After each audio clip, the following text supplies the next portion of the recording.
you check the children? You're a little mad sometimes. Hi, I'm Chucky. Wanna play? Sometimes. That is what You're gonna need a bigger boat.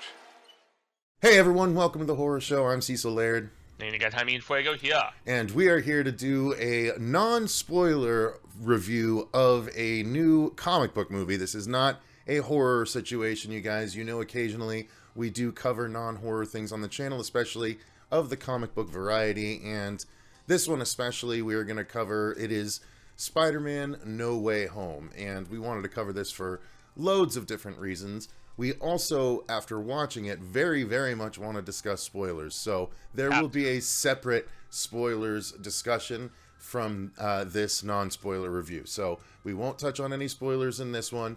It might not be the longest review because there's so many spoilers to talk about. But yeah, let's get into it, and we'll do this review like we do our normal reviews and give our overall thoughts, then talk about the story, the acting, the effects, all that good stuff in turn. And Fuego, why don't you start us off today with your overall thoughts?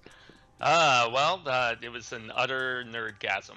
It really, truly was, especially having revisited the Raimi trilogy and the two with Andrew Garfield leading up to this. As far as the return of those villains, I thought was handled very tastefully and in an interesting fashion. Willem Dafoe and Alfred Molina, I believe the guy who played Doc Ock, both of them especially, and also Jamie Foxx. So these are...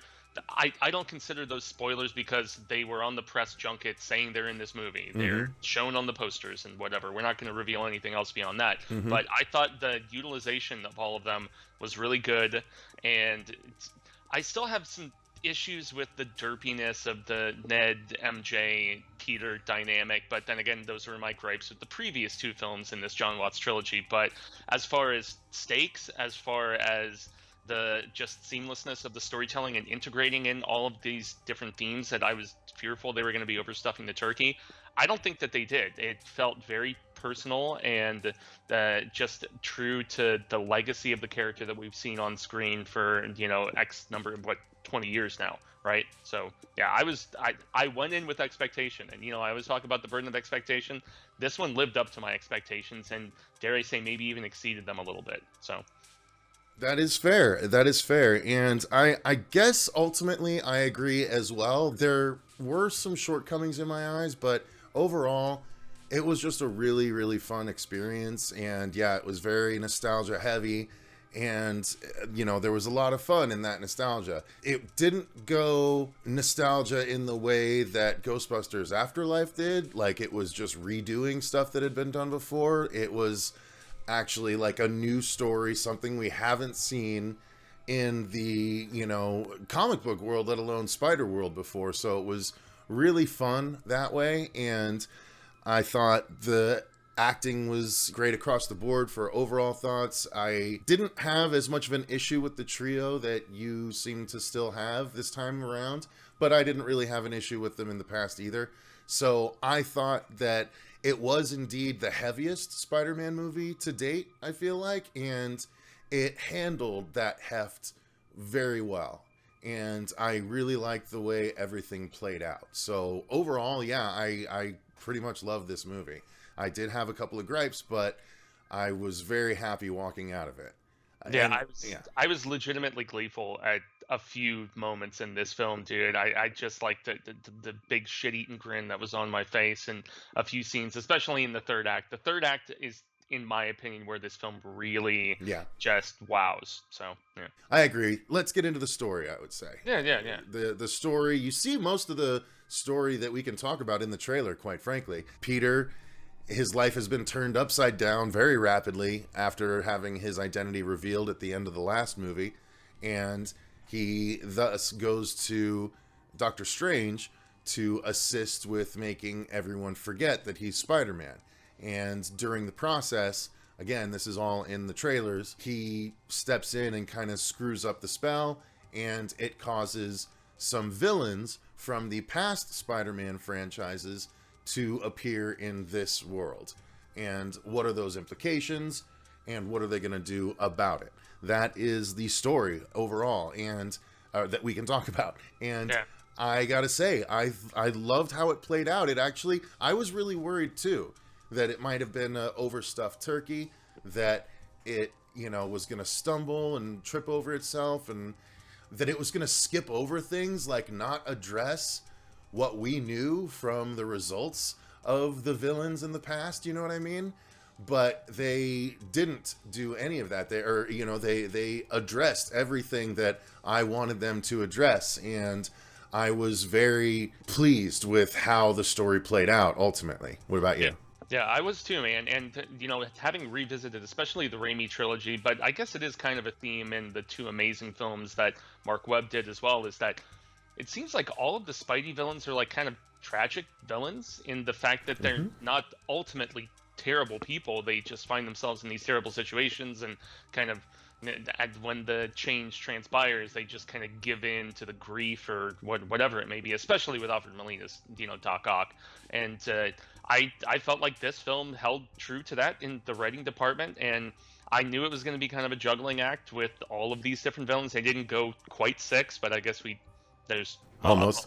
Yeah, almost. I thought it was still handled well, and I was really happy to see the return of all of those characters. I felt like, especially the way that they wrote Defoe and Molina, I thought that they were both splendidly done, and it was still a very personal story in a lot of ways too for Peter. The fact that it's still in the MCU, but even Strange was kind of sidelined. It wasn't as much like when like Stark had to be such a big part of those first 2 films, or even his apparition in the second film, obviously. So this one really focused on Peter, and I appreciated that.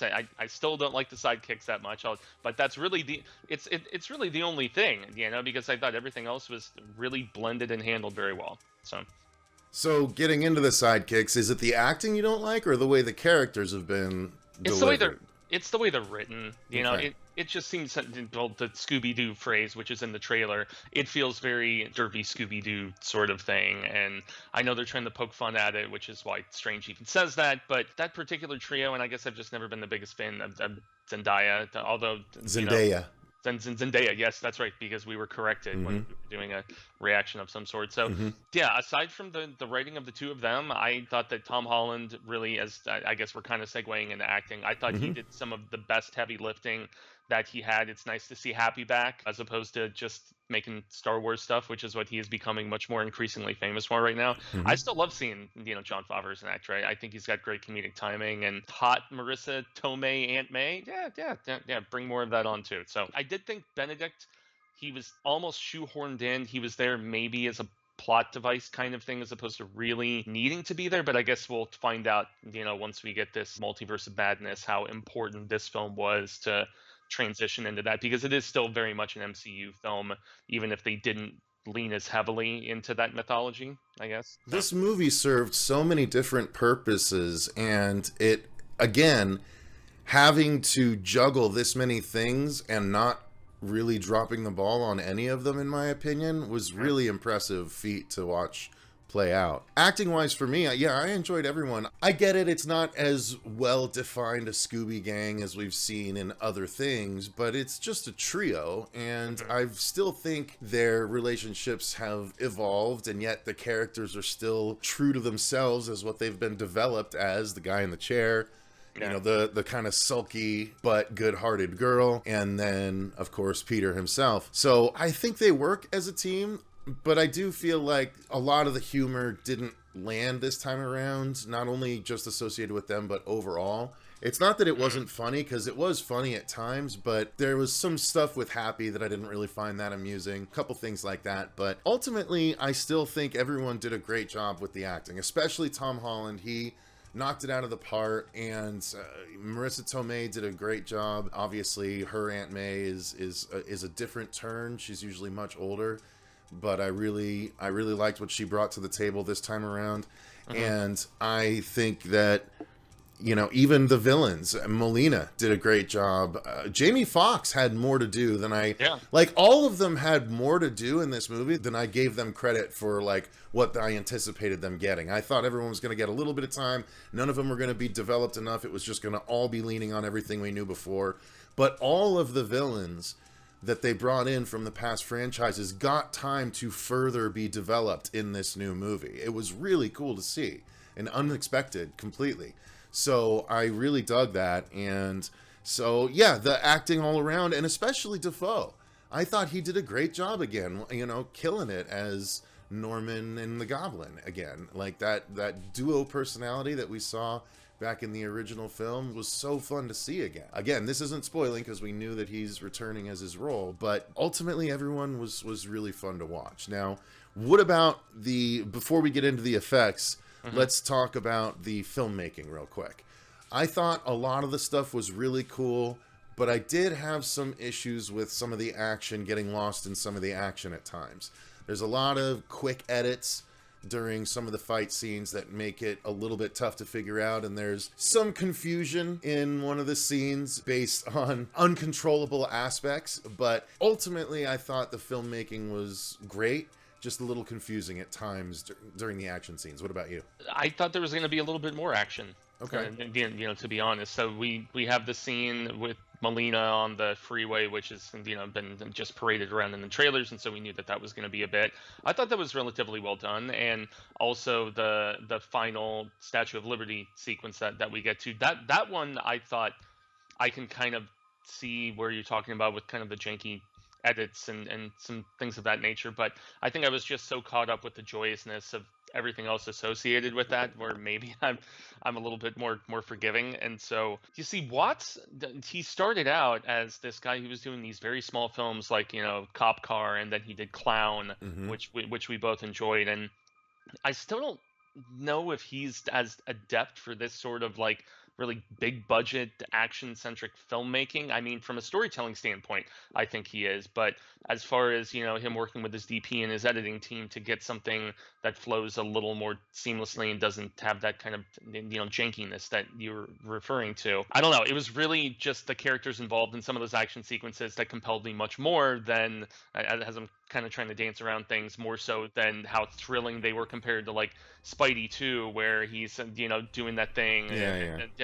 So not bad, but definitely from a visual standpoint, I think Raimi's 3 still are the best looking, and granted, that's because I just rewatched the other 5, you know, leading up to this. So let's get into the sound design real quick. I mean, it was all on point, but the music was cool because of, you know, a lot of different reasons, but it was, you know, impactful and enjoyable, and it helped build scenes the way they needed to be built in the background whenever we got it. So yeah, I mean, do you have anything in particular to talk about there? You know, some of the score earlier in the film was going for a kind of silly sort of vibe, and they were trying to push, I think, kind of the comedic aspect to that regard, and I didn't like it very much, honestly. Okay, fair enough. The first act specifically, they abandon that as the film goes on, because the film does get significantly darker as you progress through everything. But yeah, early on, I don't know, the score was off-putting to me and didn't really jive, but they righted the ship as the film went on, fair in my enough. opinion. So finally, let's talk about the effects. I mean, this is about the last thing we can talk about in a non-spoilerish fashion. So I think that, like any Spider-Man movie, you know, you have a character that is moving really fast for a human, but of course he's got the proportional strength and speed of a spider, so you're supposed to be able to get away with it. You just can't help. Sometimes Spider-Man looks a little bit CG, sometimes the other characters move a little bit too weightless, you know, as they're moving, you know, they don't have quite the heft they need. Ultimately, I still enjoyed the way the effects played out. Nothing in particular pulled me out of the film, but there were some things that maybe didn't look quite as polished as a lot of the other effects of the film. I don't know. What about for you? I'm right there with you, man. Okay, so he's rocking 2 different suits in this film. So we know he's going to have his more traditional suit, and then he also has the Iron Spider suit. I really don't like the look of his older style suit. It just looked, I don't know, very fake and airbrushed on, or whatever the hell you want to, you know, properly classify it as. All the Iron Spider stuff was great, and I thought that those effects were good. And also the slightly upgraded Doc Ock, you know, arms. I thought that looked pretty rad status. But yeah, there were definitely a few scenes in this where I'm like, it was very much green screened and very obvious. It wasn't really, you know, pulling me out, suspension of disbelief sort of thing. So, yeah. So yeah, I mean, ultimately though, it's a great experience though, right? I mean, the stuff we can't spoil and talk about are the things that are like, you know, typical film things we want to talk about in a review. But it's not all the things that make us love this movie. And that's what we're going to talk about over in the spoiler discussion. So let's go ahead and cut it off there and say thank you guys very much for watching. Join us in the spoilers review discussion once you've seen the movie yourself. I would recommend not spoiling it. I know some of our audience likes to be spoiled for things, so you know, you guys feel free if you really want. Just don't spoil it for other people. I know you don't.